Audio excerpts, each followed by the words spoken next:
Hey guys, so real quick before I get into today's video, I just want to give a quick update on this Air C dust collector. I did review it a few videos ago and gave like my first impression thoughts about it, but I have now used it again for the second time here while removing my tentacle nails. Ignore that spot, that is hair dye.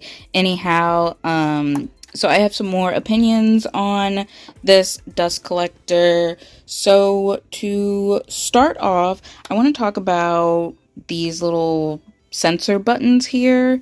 They're just little sensors, so you just touch it and it switches the speed that the fan goes. It's not an actual button that you push and it like clicks like the on and off button. So they do they're kind of sensitive, so they do switch easily.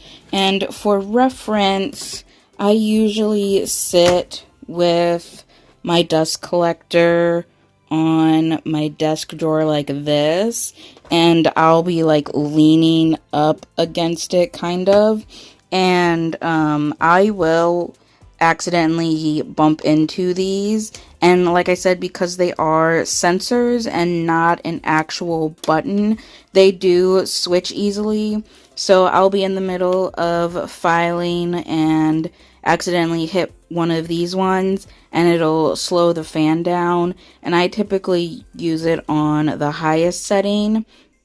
So just keep in mind, if you do get this, that these sensors are pretty sensitive, and with even just the slightest touch will switch the setting that you are using it at. Also, the second thing, this filter sits pretty close to like the grate here, versus my McCart one. The filter sits a lot lower. So as you can see, the dust from filing does pile up a lot, especially with what I just had. I had those 3D tentacles, so there was a lot of product that I was filing off, so it does pile up and it can like go over the grate here, which, I mean, that's not necessarily a bad thing, but also if you get a big pile, you're going to like be in it and it's going to go all over the place, you know, if that makes any sense, instead of being deep down in there, and you're not going to knock it all over the place or like bump it and send nail dust flying all over. But other than those two things, I do still feel like this is a good dust collector, especially for the price point. It is pretty cheap. I think it was like $30 or something like that, if I remember correctly. So I do, as of right now, still recommend it. Like I said, I don't know how long this is going to last. I'm still testing it out and seeing how long this the dust collector itself lasts, and how long it like works properly. But yeah, that was all I have to say about that. Okay, I lied. That's actually not all I have to say, because I was just trying to take out the filter here to empty it. And as you can see, because the filter does sit so close to this grate here, it's like the nail dust is piling up and it's kind of like sitting here. And if I keep going, all that dust is going to fall down into the fan here, so I'm not going to do that. So yeah, that's kind of, I don't really like that. I do wish the filter sat lower and wasn't so flush with the grate, like that it's right up against the grate pretty much, which makes it a little difficult to remove the filter if you have a lot of dust like this. When I tested it out, I was just filing down the bulk and like reshaping the nails after I applied my builder gel, so I didn't have nowhere near as much dust. But if you are filing off like a whole set like I just did, or if you have any 3D elements on there that you are filing down, something that's going to create a lot of dust like this, this might be a little bit of a problem. However, you can just take this whole thing and just dump it out into the trash instead of removing the filter and shaking the filter out. I mean, you're still going to have to take the filter out to get the rest of the dust that's in there, but yeah. I think if they were to lower the filter, it'd make it a lot better. But yeah, that's all I have to say about this. Okay, so now on to the main focus of today's video. I'm going to try that reverse chrome trend that's kind of going around right now.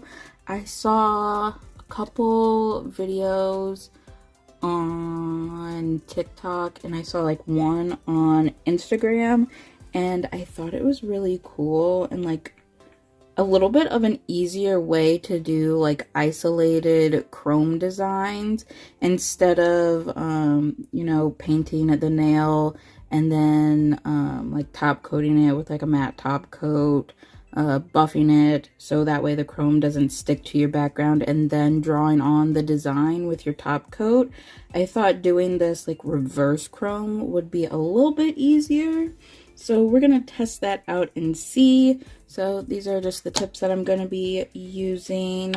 I'm going to use Perfect Black from Madam Glam as my base. And then I'm going to use this chrome. It's like one of those color shift like chameleon chromes. It looks like it's going to be like a purple and green, maybe a little bit of yellow shift. I don't know. We'll see. So to start off, I'm just going to go ahead and paint all of these nails with Perfect Black. Actually, I'm not going to do the thumbnail because I am going to leave that for, my reels and TikTok. Sorry, there was a weird sound outside my window. Anyhow, let me just get to painting these ones.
I did go ahead and do a second coat of the black off camera, and I did cure each layer for 60 seconds.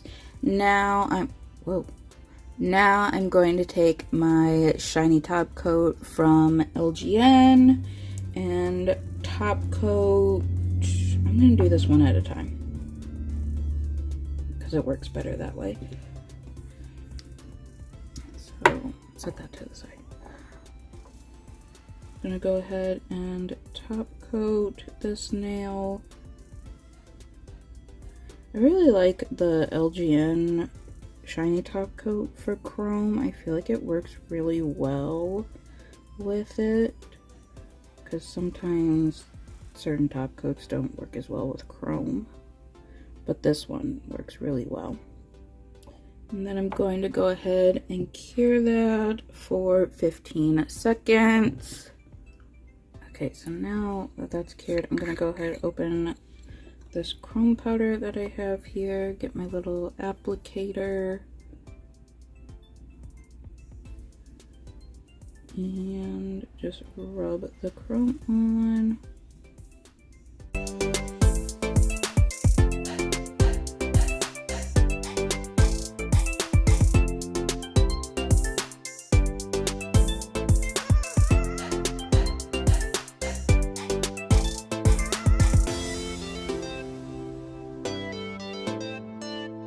Now I'm gonna go ahead and do that for the rest of the nails. Another top coat that I like for chrome is this one. This one you can get off of Amazon. There's two different packs you can get. You can get the top coat and the base coat, and I want to say it's like $6. Or you can get the pack that has the top coat, the base coat, and a matte top coat. That is like $7, I think.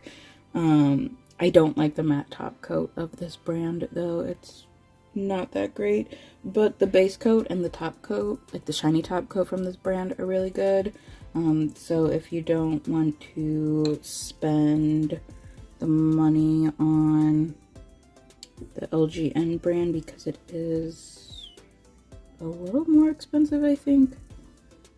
I actually don't remember how much that cost, but I am pretty sure that it costs more than that other brand. But they're both really good top coats.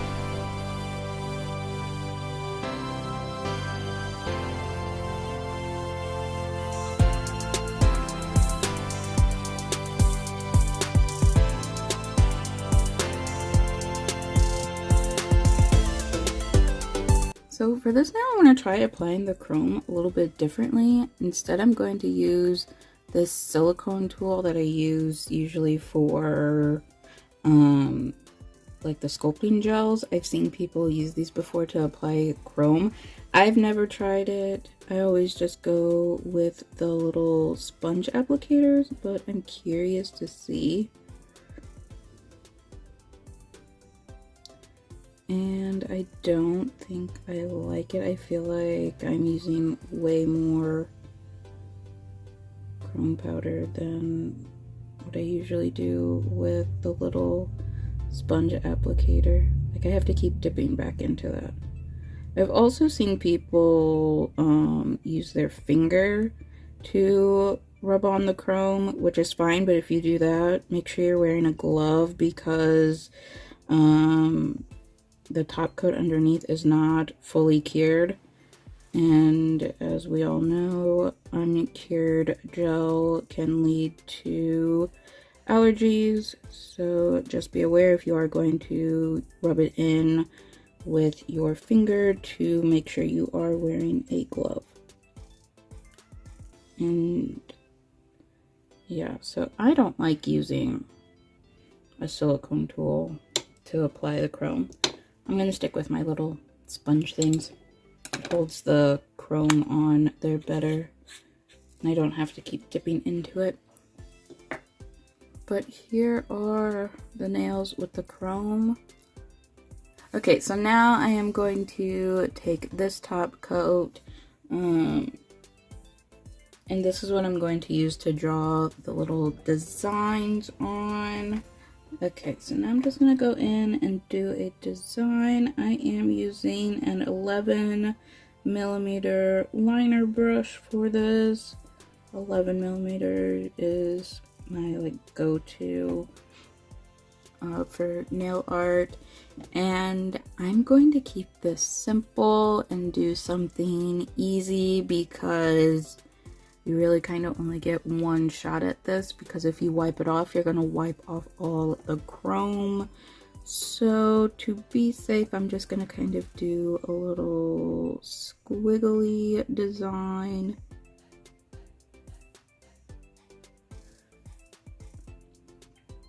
I don't know if you can see what I'm doing because I am using clear, and using clear is a little difficult to see, but that's okay.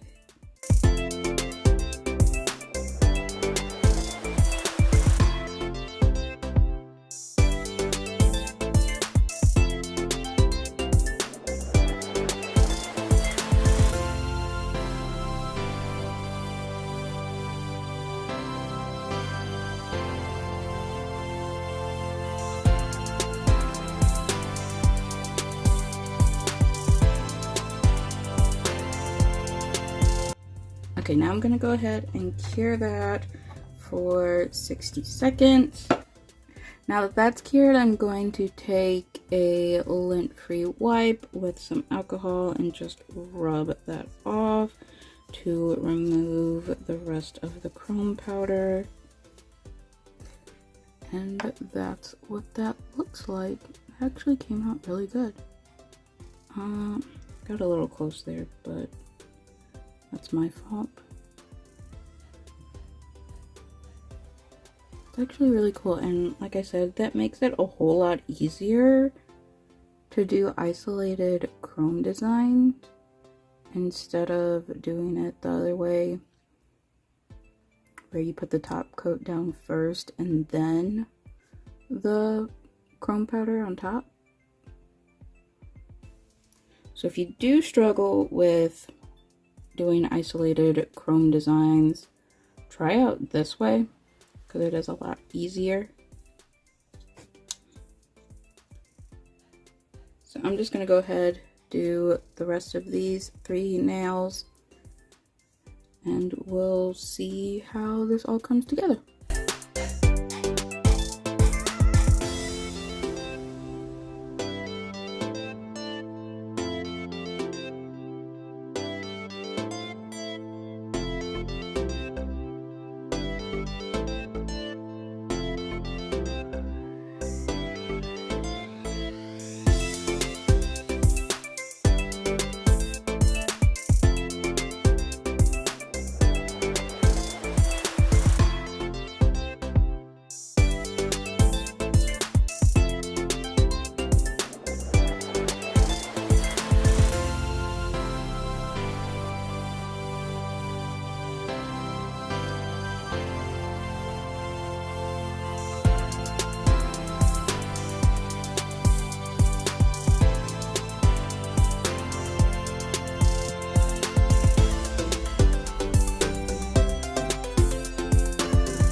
go ahead and top coat these nails. I am going to use my LGN Shiny Top Coat, and usually when doing chrome, you do want to use a separate top coat than what you usually use, one that you have that's dedicated specifically for chrome and glitter and whatever, just because the chrome powder can like leave traces on your brush, and you don't want all that to get into your top coat and contaminate it, and then you have like glitter and chrome flecks over other nail designs that you do that aren't supposed to have any of that like shimmer or glitter or anything. But because this chrome is already sealed in with a top coat, I don't have to worry about that, so I can just go ahead and use my top coat that I always use for everything, and I don't have to use a separate top coat, which is really nice about doing chrome this way.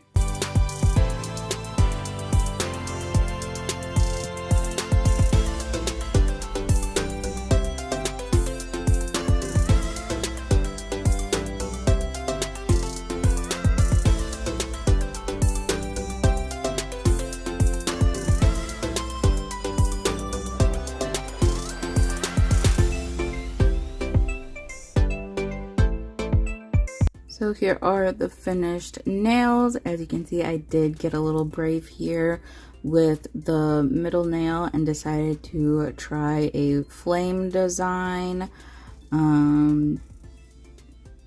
Like I said, this one was honestly a little scary to do because, like I said earlier, you only have one shot really at getting the design right, unless you want to wipe the entire nail off, re-top coat, reapply the chrome. So this was a little scary to do because I wasn't sure if I was gonna get the flame right the first try. Usually I don't. I do feel like I could have done a better job with the flame, but honestly it's not too bad for me doing it in one go and not having to redo it. But like I said, I think this is a really cool way to do isolated chrome designs. It's a lot easier than doing it the other way, especially if you're someone that struggles with doing isolated chrome designs. I feel like this would be a lot easier for you guys. I also feel like the designs came out a little bit cleaner than doing it the other way, where you top coat then put the chrome on top. Sometimes I feel like that gets a little messy and they get a little hard to read, whereas this, I feel like they came out nice and clean and they're easy to read and see the designs. But also, I will say I did do a lot simpler designs, and I just have a plain background. I know when I've done other isolated chrome designs, some of the designs were a little more complicated, or like I had a little bit of a complicated background, or like multicolor glitter background or something like that. So that also might be why this is a little bit easier to read, just because it is pretty like straightforward and simple. But other than that, I do really think that is a really easy way to do chrome designs like this. I will include clips of these nails outside after this. But I do just want to go ahead and say thank you so much for watching, and I hope you guys enjoyed this video.